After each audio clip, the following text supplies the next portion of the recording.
किसी भी सोमवार की अष्टमी के दिन शिवलिंग पर अगर लगा दिया जाए, जिंदगी में दुख तुम्हारे आसपास भी नहीं भटक सकता, सुख की अनुभूति होगी। शिव महापुराण की कथा कहती है, बड़े ध्यान से सुनना। कभी जिंदगी में अगर मौका मिल जाए, कभी जीवन में तुम्हारे घर में गौ माता हो या कोई गौशाला हो और तुम्हें मालूम है कि ये गाय का ही दूध है, ये गौ माता का ही दूध है, तो कभी जीवन में अगर मौका मिल जाए और अगर तुम्हें कोई कह दे कि तेरी किस्मत में सुख नहीं है, तेरी किस्मत में थक के खाना लिखा है, तेरी किस्मत में दुख लिखा है, तेरी किस्मत में हमेशा थक के खाना लिखा है, कोई कह दे तुमको, तो उसकी सुन लेना।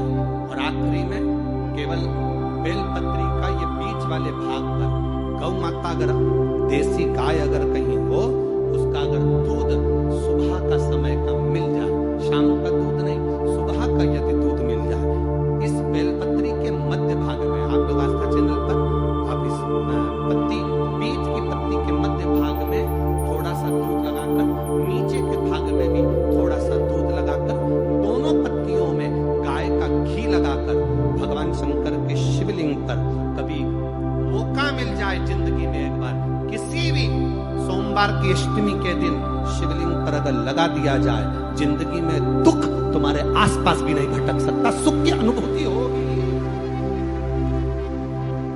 दुख में भी सुख आएगा, किस्मत में दुख लिखा है वो तो आएगा, पर दुख में भी सुख की अनुभूति होगी। आएगा दुख, पर दुख भान नहीं होने दे।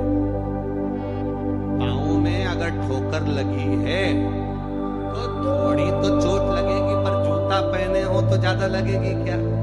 जम के तो बोलो रे, नहीं लगे, क्योंकि जूता पहन रखा, तुमने पहले से सेफ्टी कर रखी है, तो चोट नहीं लगेगी। ठोकर लगी, कष्ट हुआ, पाँव में थोड़ा कष्ट हुआ, पर इतना नहीं हुआ। अगर नंगे पैर होता, चोट लगती तो ज्यादा लगती। अष्टमी बहुत सुंदर दिवस है, बहुत बहुत बधाइयां महाराज। सोमवार की अष्टमी का मतलब आपको इंदौर की कथा में बताया था, जिस दिन शंकर और पार्वती के मिलन का दिवस हो, और केवल एक माता पार्वती के अकेले मिलन का नहीं, 64 योगनियां तक भगवान शंकर से मिलने के लिए आती है। जिस लड़के की शादी नहीं हो रही हो, सोमवार की अष्टमी पड़ने पर एक लाल फूल चंदन में लगाकर, जहां पर अशोक सुंदरी का स्थान है, उस अशोक सुंदरी वाले स्थान पर ले जाकर, अगर सोमवार की अष्टमी पड़ने पर लड़का या लड़की जिसका विवाह नहीं होता वो चढ़ा देता है, मात्र 3 महीने में उसका विवाह पक्का हो जाता है। मात्र 3 महीने। अशोक सुंदरी का स्थान शिव। बहुत तकलीफ है और नहीं हो रहा काम, बहुत दिनों से लगे हो, नहीं हो रहा, हरा मूंग ले जाओ। मूंग के दाने तो रहते हैं घर में, केवल 31 मूंग के दाने लेकर जाइए, 31 चावल के दाने लेकर जाइए और 31 ही बेलपत्र लेकर जाइए। जिस दिन सोमवार की अष्टमी हो, कौन से दिन? सोमवार की अष्टमी हो, उस दिन शंकर जी के मंदिर में जाओ, 3 चीज लेकर जाओ, मूंग के दाने, चावल, बेलपत्र। चावल जो 31 लेकर गए हो, अपनी कामना कर कर शंकर जी की देहली पर रख दो, चौखट पर, कहीं पर भी एकांत में उसको रख दो। मूंग के जो दाने लेकर गए हो 31, वो नंदी के पास में, जो नंदी का पांव ऊंचा रहता है, उस पांव के पास रख दीजिए। और जो 31 बेलपत्र लेकर गए हो, वो 31 बेलपत्र अशोक सुंदरी वाली जो जगह है, आपको पहले बताया है कथा में, अशोक सुंदरी जी का स्थान, ये शिवलिंग, ये जलाधारी जहां से पानी बहता है, उसके बीच में एक मोटी सी लाइन होती है, जो शंकर भगवान की छोटी लड़की अशोक सुंदरी का स्थान है। शिव जी के 13 बच्चे हैं, 13 बच्चे में सबसे छोटी लड़की अशोक सुंदरी यहीं पर विराजमान होती है, जहां से पानी नीचे गिरता है। प्रत्येक शिवलिंग के सामने एक मोटी सी लाइन होगी, उस मोटी सी जो लाइन है अशोक सुंदरी, वहां पर जो 31 बेलपत्र लेकर गए हो, अपनी कामना कर कर पीला चंदन, लाल चंदन लगाकर उस पर समर्पित करते जाओ। उसकी डंडी जहां से पानी बहता है उस ओर होना चाहिए। आप निवेदन कर कर देखो, एक सोमवार की अष्टमी पर कर कर देखना, दूसरी सोमवार की अष्टमी आएगी, अपने आप आपका काम हो गया होगा। बाबा से निवेदन तो करो, क्यों भटक रहे? मात्र शिव मंदिर में झाड़ू लगा रही हैं अहिल्याबाई। साधारण सा भाव, केवल एक झाड़ू।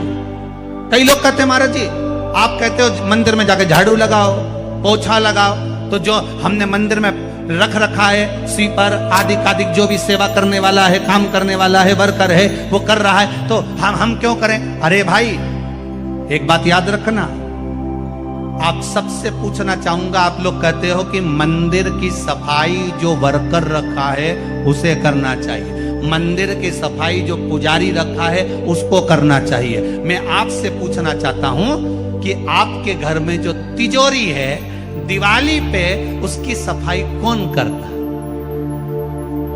नौकर करता है? अरे बोलते तो जाओ। नौकर करेगा? नहीं। वर्कर करेगा? नहीं। स्वीपर करेगा? नहीं। तिजोरी की सफाई कोई दूसरा नहीं करता, तिजोरी की सफाई हमें करना होती है। उसी तरह मंदिर की सफाई ना पुजारी करे ना कोई वर्कर करे, जो दर्शन करने जाए वो करे, क्योंकि ये तिजोरी है हमारी, ये तिजोरी है हमारी, यहां से हमें मिलता है, ये मेरा देव अतिदेव महादेव देता है। और धतूरे का फूल,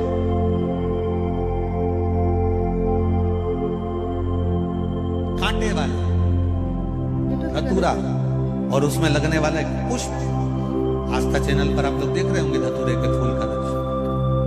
धतूरा और धतूरे का पुष्प छोटा सा पौधा है, ज्यादा बड़ा नहीं है, कांटा लग रहा है, धतूरा लग रहा है, और उसमें भी साधारण धतूरा नहीं, जिस धतूरे के नीचे की डंडी लाल कलर की होती है, अगर वो सोमवार की अष्टमी को देवाधिदेव महादेव को समर्पित करी जाती है तो उसके घर में कभी संपदा की कमी नहीं होती है। वो धतूरा है, साधारण नहीं है। धतूरे में भी लाल डंडी, जैसे धतूरा गोल होता है उसके नीचे छोटी सी डंडी, देखा है आप लोगों ने? अरे देखी कि नहीं देखी बोलो? धतूरा देखा है ना? धतूरे के अंदर एक नीचे छोटी सी डंडी होती है, जब तोड़ोगे तो वो डंडी का कलर अगर लाल है, वो डंडी का कलर अगर लाल है, और कभी हम तो कहेंगे जैसे बड़ी बीमारी जिसको हो जाती है, लीवर, किडनी, कैंसर आदि आदि बड़ी बीमारियों से जो जूझ रहा होता है, प्रयास करो, प्रयास महामृत्युंजय का जाप कर कर, महामृत्युंजय का स्मरण कर कर, एक लाल डंडी का धतूरा प्रयास करना, एक धतूरा मिल जाए या 5 धतूरे मिल जाए किसी भी एकांतेश्वर महादेव पर, जो शिव मंदिर एकांत में हो, जहां कोई जाता आता नहीं हो। वैसे तो अब बहुत मुश्किल है कि ऐसा मंदिर मिल जाए जहां कोई जाता आता नहीं हो, पहले की बात दूसरी है, अब बात दूसरी है। फिर भी कहीं आप रोड पे से निकल रहे हो, एकांतेश्वर महादेव अगर आपका यूं दिख जाए, बहुत बीमारियों से ग्रसित हो, तो भी महामृत्युंजय जाप का स्मरण कर कर या किसी विद्वत ब्राह्मण जन से महामृत्युंजय मंत्र का जाप कराकर, या भगवान शिव के मंत्र का जाप स्वयं कर कर, वो भी ना बने तो पंचाक्षर मंत्र नमः शिवाय, षडाक्षर मंत्र ओम नमः शिवाय, या श्री शिवाय नमस्तुभ्यं जप कर वो लाल डंडी का धतूरा 5 एकांतेश्वर महादेव को आप समर्पित कर सकते, रोग थम जाएगा। जो दवाई खाओगे वो शरीर को लगना प्रारंभ हो जाएगी और आप स्वस्थ होना प्रारंभ हो जाएगा। अगर बड़ा रोग, देवी शंकर के मंदिर में जाओ, शिव जी का पूजन कर कर जब वापिस आओ तो शंकर भगवान के मंदिर में जो बाहर नंदी बैठता है उसके कानों में ओम नमः शिवाय बोलकर अपने मन की कामना उसके कानों में बोलकर आप आ जाइए, आपकी कामना 3 महीने में पूरी हो जाती है। नंदी के ईश्वर भगवान का स्मरण करिए। अगर 7 बेलपत्र आप शंकर को समर्पित करते हो तो 1 बेलपत्र नंदी भगवान पर भी जब से अवश्य समर्पित करें। नंदीश्वर भगवान शिव को समर्पित,